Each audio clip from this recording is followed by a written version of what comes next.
we need to talk about this New England Revolution's CONCACAF Champions League tie. The Revs go up 3-0 after the first leg and then give up 3 unanswered goals, taking the game to penalties. Both teams miss in the third round. Legit skies his 4th round PK. Everybody else makes. Pumas go through. A little bit of breakdown on how this happened. The 32nd minute, the first goal goes in as the Revs back line are watching players run all around. Nobody's marking, and they're able to put the first ball home. Omar Gonzalez is easily beaten to the ball as he's flat-footed watching a striker run across his face for them to tap in a cross from the wing. The third goal, Brandon Bai cannot clear his header, and Edwards lets the ball go straight through his hands. A very, very underwhelming performance from the New England Revolution, who did have their chances to put one away and basically seal their fate, but unfortunately were unable to do so. Thoughts on the game? Thoughts on the result? Thoughts on the performance? I think we have to not forget as well that in MLS League play, they also blew a pretty good lead the game before this. I think it was against RSL. It was RSL, yeah. They were up 2-0, blew that game, lost it 3-2. Now again, next game up 3-0 against Pumas, blow that lead, losing penalties. I would have to think that morale on this team, and I know we're recording this. We'll talk more about this on the episode released on Wednesday, but based on the result from yesterday, Saturday, it seems like the morale of this team is pretty low. And I feel like that's totally justified. I mean, you've blown back-to-back leads in games, multiple goal leads in games. That's got to kill morale on this team. I mean, it's got to be low. Yeah, I mean, what do they give it? 9 goals in 3 games, basically? Yeah, something like that. It's bad. The defense is falling apart. And so, I mean, a little bit of caveat to them is I think they're missing both their starting center backs right now. I believe Kessler and Farrell are out. Don't you worry. We'll talk about that. Okay. Don't you worry. But I mean, outside of that, this is a full strength Revs roster. I mean, against Pumas in the CCL game, outside of the 2 center backs. So, I mean, you got Bo, Heel, and Buxa. Those are your DPs. They got to get you a goal in that game. All they need is a goal, and you go through. So, I think you can use the center back argument to an extent, but there's still enough talent on this field based on what we saw last season that they got to get the job done when they're up 3-0. I agree. I mean, listen, this happens in football, right? This sort of collapse happens, especially when there are multiple legs, right? I mean, the game that everybody's going to reference is PSG Barcelona, right? It happens. But when you have the chance to give your league what essentially will be a 75% chance to guarantee a Champions League title for the league for the first time ever, this hurts a little bit more than if they were to do this in like the first leg or the first round. Okay, that's hurts, but we move on. But this one hurts, and I can't imagine what Rev supporters were feeling after that. I think we're finally seeing those cracks from how little depth this team has, because they go through their first few injuries, and I bet this is what you want to touch on later, but they go through their first few injuries right now, and the team is not looking great. And I know they got Bruce in charge, and I'm sure Bruce will figure things out, settle people down, like get this team back on track. But it's just looking at like the bench that the Revs had for that CCL game. It's not great. I mean, it's a lot of experience. Don't get me wrong. Emma Boateng, Josie Altidore, Brad Knighton, Tommy Mack, AJ De La Garza. I mean, that's a ton of experience. But how much quality are you really bringing off the bench? It doesn't seem like it's enough at the moment. What a great transition into what I'd like to talk about. There's a topic that we'd like to talk about who is to blame. You can blame the players for not performing. You can blame injuries and absences like Connor's already tried to do. But at the end of the day, this is on the front office, maybe Bruce Arena, and MLS as a whole. Nobody made the Revs go sign Omar Gonzalez to be their backup center back. Nobody made the Revs stick with Earl Edwards in goal when there were other options out there, or they could have been more ambitious at that spot. Nobody made Emma Boateng be their starting left wing. Nobody made them do that. That came from them. The front office and Bruce Arena were not prepared to be successful in a game when these sorts of hardships come about. There were absences, there were injuries, players underperformed, especially in the back line, but you can't expect to make deep runs in the league or in cups or in Champions League if your depth consists of 37-year-old Omar Gonzalez, Emma Boateng, AJ De La Garza, and Brad Knighton. It just won't work. We'll talk about how we stop this from happening again, but it's very simple. MLS needs to take the training wheels off and let us play with money. But we'll talk about that in a second. I want to know who you think is to blame for this. No, I think that's pretty spot on. I would say whoever was in charge. I don't know how much influence Bruce has in the transfers and who they bring in. I don't know if this was like Bruce that was like, hey, we should bring in Omar, we should bring in Josie, we should, go with Earl in goal. I don't know. So I don't know if I should put the blame on him as well as the front office, or if it's just solely the front office. But yeah, I agree with you. I think they did not build this roster out well. There's a lot of teams in this league who have proven that you can get quality depth while still having a strong starting 11. Just look at Nashville or Columbus. I mean, these guys have a lot of depth at like majority of their positions. And I feel like with New England, it doesn't even feel like they have depth at any position at the moment. I mean, maybe striker, but that's it. This team was never going to be able to make a long run in CCL and maintain the league and maintain like good performances in the league by just playing the same 11 every single time. They get worn out, especially just to kick off the season. Like, it's not like they're in mid-season form and they've been playing for a while. Like, they're just trying to start to get up to speed and get up to the right fitness level. So yeah, I don't know. I don't think I would blame the players. I'd put more so of the blame on the front office and Bruce on this one. You can't say they didn't have the money to do it either.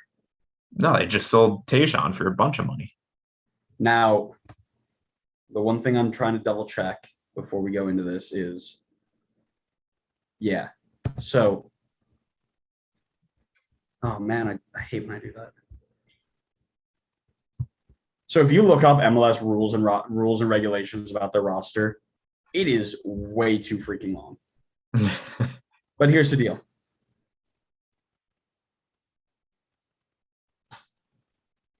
That's into the league.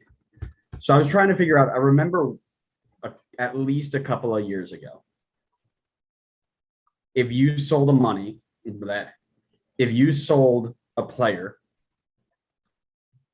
for any MLS amount of took money, like a cut, right? Any amount of money that you sold them for over $750,000, I think. Mm-hmm. Anything over 750 went back to the league. Yeah. So you kept 750,000 in GAM or TAM or whatever Garber bucks they wanted to give you, and everything else went back to the league. So $5 million for Tajon Buchanan turns into $750,000. So yeah, it might be a little tough to do that, but again, that's still money they could have used. Now, let's take this over to what we really want to talk about. How do you stop this? The only way that you can stop this from happening again is to make sure that teams have enough capital to create the depth that they need in their side. GAM, TAM, YAM, JAM, BAM, whatever new allocation money we have has been a decent start. It's given us more funds to go do what we have to do as a league. But because the league is a separate entity, it has to come through them. We will not keep up with Mexican League giants if we can't get more funds to build out the bottom half of our roster. And this is something that I've seen now. I'm coaching the lowest level of player at U13.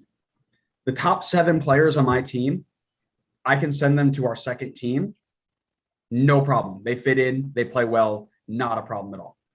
But the reason my team, my third team, will never beat the second team is because my bottom 7 are not good enough when I need to put them in. And that's not saying anything towards players. I mean, they're 12 and 13. We have time to develop them and whatever, right? But it's the same deal in MLS. Our bottom half in MLS cannot compete with the top, 4, 5, 6 teams in Mexico. At the youth level, we've got time to build them up and teach them over 4, 5, 6 years. This tournament happens once a year at the beginning of the year. You don't even get to train them up. You just have to hope that they can play. MLS needs to take off the training wheels, basically. It's not an individual sport.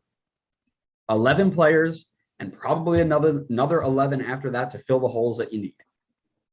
If you want to compete for everything like the Mexican Giants do, you have to take the training wheels off. I think we're close to it.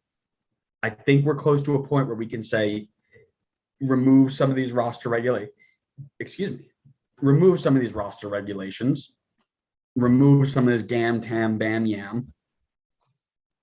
Let the teams have their own control of the funds that they want. Let them buy who they want to have.